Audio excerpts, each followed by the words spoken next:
한적한 시골에 자리한 작은 연구소가 있습니다.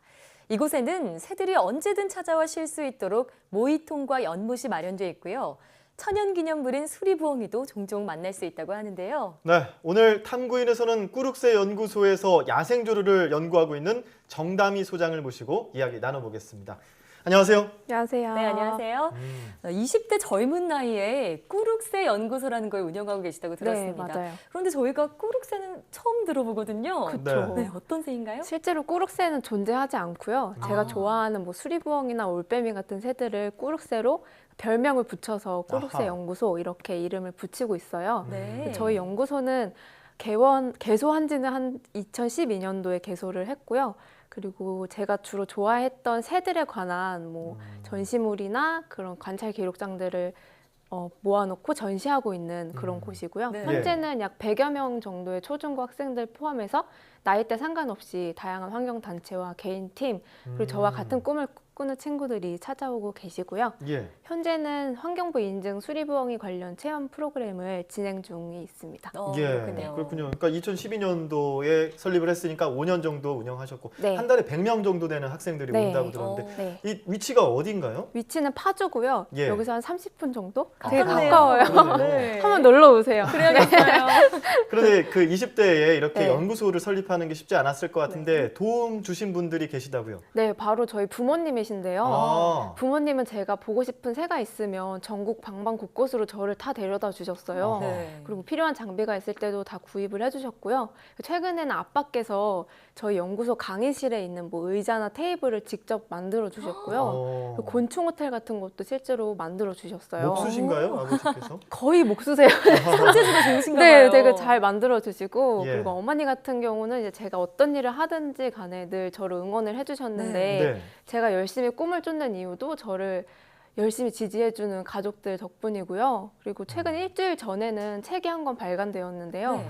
저희 엄마와 제가 함께 쓴 10살 전에 완성하는 공부 독립이라는 책이에요. 그래서 엄마와 그 저의 이야기인데 주로 네. 교육 철학 그리고 저의 자기주도적 학습 이야기가 담겨 있는 예. 책이고요. 그 꾸룩새 연구소 이야기도 담겨 있으니까 궁금하신 분들은 읽어보시면 좋을 것 같아요. 네. 아니 그 젊은 나이에 꿈을 이루게 된 데는 부모님의 전폭적인 지지가 있었네요. 네.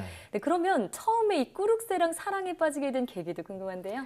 일단 제가 사는 곳 환경이 지금 태어나서 자란 지금 환경이 집 앞에 산이 있고 집 뒤에도 산이 있어요. 네. 그래서 굉장히 시골 환경에 그런 곳에 살고 있었기 때문에 되게 자연스럽게 동물들하고 친하게 지낼 수가 있었어요. 예. 그리고 워낙 동물을 좋아하기도 했고요. 그리고 그 중에서도 특별히 새를 좋아하게 된 계기는요. 그 초등학교 4학년 때 농약을 먹고 감염이 되어서 죽은 기러기를 먹고 그러니까 2차로 감염이 된 독수리가 감염이 된 그런 사건을 접했어요. 예. 그래서 그 사건을 접하고 내가 이렇게 죽어가는 새들을 보호해야겠다 그런 생각을 하면서 새에 관심을 갖게 되었어요. 네. 누구나 그런데 어렸을 때 이 동물에 대한 관심도 많이 있고 저도 뭐 어렸을 때 새집 같은 거 지어놓고 새집만 지으면 새가 거기서 살 줄 알고 네. 집에다 지어놨던 정말요? 하지만 새는 방문하지 않았던 그런 새집이 네. 있었습니다. 이런 것들을 보면 그 관심이 상당하셨을 것 같은데 요즘 이 도시에 사는 아이들은 새를 관찰할 수 있는 특히 야생조류를 관찰할 수 있는 경험이 좀 그렇죠. 많지가 않습니다. 많지 않죠. 그런 아이들을 위해서 그 야생조류들 어떤 특징들이 있는지 매력이 있다면 소개를 네. 잠깐 해주시죠. 일단 제가 좋아하는 새를 설명을 해드릴게요. 네. 그러니까 저는 지금 제비를 연구를 하고 있고요. 예. 제비에 대해서 간략히 소개를 드리자면 몸 길이가 18cm로 제 손바닥만 해요. 되게 작고 장거리를 이동하는 여름 철새고요. 예. 그 사람을 너무 좋아해서 사람과 함께 살아가는 새예요. 네. 또 호반새라는 새가 있는데요. 호반새는 부리 끝부터 발끝까지 모두 붉은색이에요. 그렇네요. 붉은색이네요. 그쵸? 너무 예쁘죠. 네. 눈도 크고 맑아서 제가 너무 좋아하는 새이기도 하고요. 네. 어렸을 때 호반새를 너무 보고 싶어서 이 새를 만나러 강원도 철원을 갔었어요. 철원까지. 네, 철원을 가서 그 위장 텐트 안에서 하루 네. 종일 이 새를 관찰한 적도 있었습니다. 아니 야. 그런 탐자 활동을 하다 보면 알게 모르게 애로사항도 참 많았을 것 같은데요. 그렇죠. 어떤 네. 것들이 있었나요? 위험한 적도 있었지만 네. 제가 좋아하는 일을 하다 보니까 그렇게 크게 다친 적은 없었어요. 네. 그런데 하루는 새를 보다가 그 새 차 문에 제 손을 같이 닫아서 손가락이 부러져서 깁스를 한 적이 있어요. 예. 되게 아팠는데 그래서 그 깁스를 했는데 제가 너무 보고 싶은 새가 네. 부산의 금정산이라는 곳에 나타났다 그래서 어. 깁스를 하고 카메라를 메고 쌍안경을 메고 그 카메라를 가지고 이제 그 산을 올라가서 그 네. 새를 만났던 적이 있어요. 아. 네. 또 한 번은 이제 그 수리부엉이를 만나러 네. 큰 바위산에 간 적이 있어요. 그때 아빠가 동행을 안 하시다가 함께 동행을 한 번은 하셨는데 다녀오시고 그 저녁에 네. 술 한잔 하시면서 저한테 너 다시는 거기 산에 올라가지 말라고 너무 너무 위험해 위험하다고. 보인다고. 근데 저는 그 이후에도 뭐 계속 산에 오르고 못 네, 막으실 것 그랬어요. 같아요, 부모님도.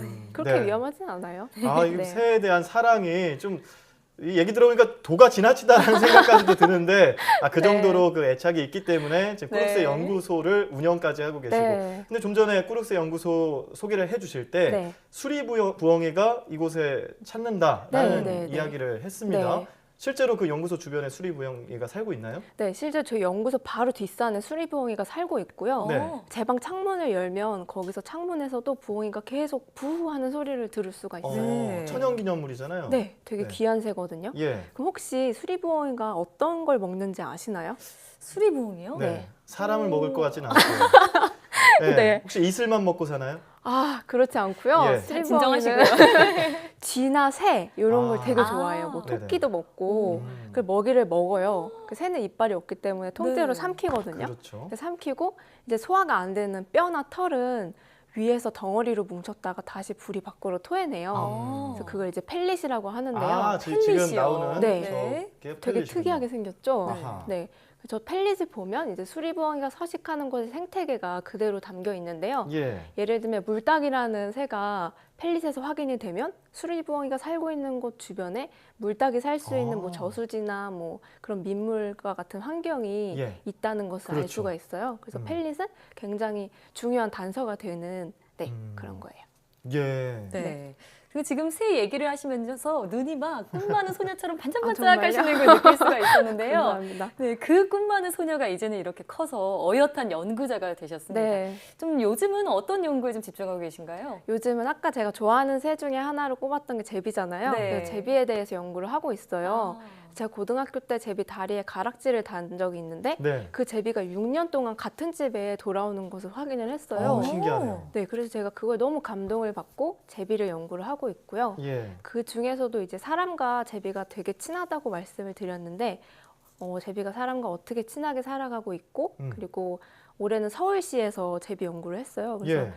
서울시에도 제비가 있어요? 네, 있는 오. 곳은 있고 또 없는 곳은 너무 없어요. 예. 그래서 어떤 곳은 살고 어떤 곳은 안 사는데 과연 그 서식지간에 어떤 환경들이 제비가 사는 곳에 또는 살지 않는 곳에 영향을 주는지에 네. 대해서 연구를 하고 있고요. 예. 그 제가 지금 연구하고 있는 곳에 장희건 교수님과 함께 예. 그리고 어린이 과학동화와 함께 지구사랑 탐사대라는 음. 탐사 프로그램도 함께 운영을 하고 있습니다. 예. 네. 서울에 뭐 제비가 정말 이렇게 사라진 지 오랜데 이제 연구 활동에 좀 성과가 있었으면 좋겠다는 생각도 네. 들고요. 네. 앞으로의 그 꿈과 목표에 대해서 끝으로 얘기해 주시죠. 네. 일단 오늘처럼 저는 많은 분들과 함께 이렇게 쉽게 제가 하는 일을 함께 소통하면서 함께하는 일이 많았으면 네. 좋겠어요. 예. 그러니까 사람과 제비가 친밀하듯이 저도 대중들과 되게 친밀한 활동을 많이 하고 싶고요. 그리고 그동안 뭐 그냥 새 박사 이런 이야기를 많이 들었는데 네. 이제는 진짜 새 박사가 되어서 전문성도 쌓고 그리고 네, 그런 일 조류학자가 되는 게 제 꿈입니다. 네. 예. 예전에 참. 저희 그 새 박사는 윤무부 교수님 네, 계셨는데 맞아요. 그 뒤를 이으실 네. 젊은 새 박사님이 또 저희하고 함께 했습니다. 네. 네, 지금까지 꾸룩스 연구소 정다미 소장과 함께 이야기 나눠봤습니다. 오늘 말씀 고맙습니다. 감사합니다.